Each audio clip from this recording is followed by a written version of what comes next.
एक गांव में अमित नाम का एक लड़का रहता था। अमित पढ़ाई में बहुत तेज था। टीचर उसकी समझदारी और याददाश्त की हमेशा तारीफ करते थे।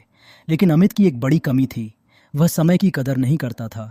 वह ज़्यादातर समय दोस्तों के साथ घूमने, मोबाइल पर गेम खेलने और बेवजह की बातों में बिता देता था। उसके माता पिता उसे बार बार समझाते, बेटा समय बहुत कीमती होता है। लेकिन अमित हमेशा यही सोचता, अभी तो बहुत समय है, पढ़ाई बाद में कर लूँगा। समय ऐसे ही बीतता गया। एक दिन स्कूल में वार्षिक परीक्षा का परिणाम आया। इस बार अमित के अंक बहुत कम थे। जिन टीचरों को उस पर भरोसा था वे भी निराश हो गए। कुछ दोस्त भी उससे दूरी बनाने लगे। घर आकर जब अमित ने अपने माता पिता के चेहरे पर उदासी देखी तो उसका दिल भर आया।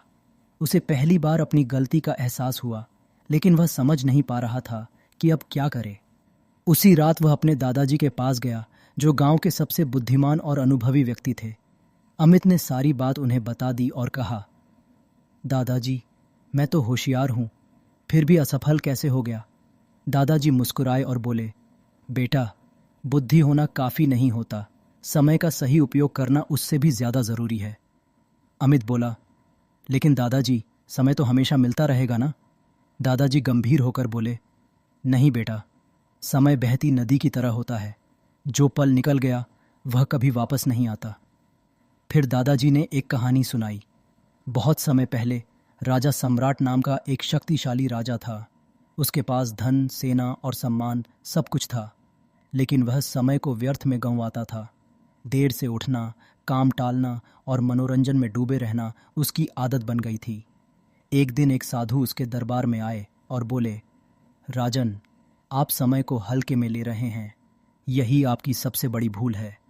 राजा हंसकर बोला, मेरे पास बहुत समय है। साधु ने चेतावनी दी, जो समय की कदर नहीं करता, समय उसे कदर के लायक नहीं छोड़ता।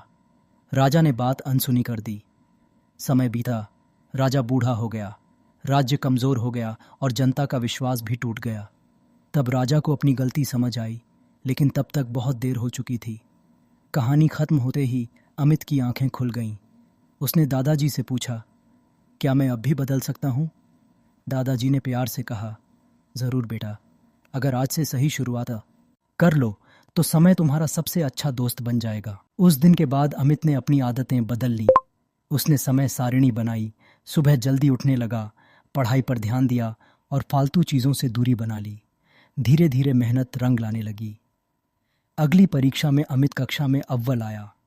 आगे चलकर वह जीवन में सफल बना और अपने समय के सही उपयोग से दूसरों के लिए प्रेरणा बन गया।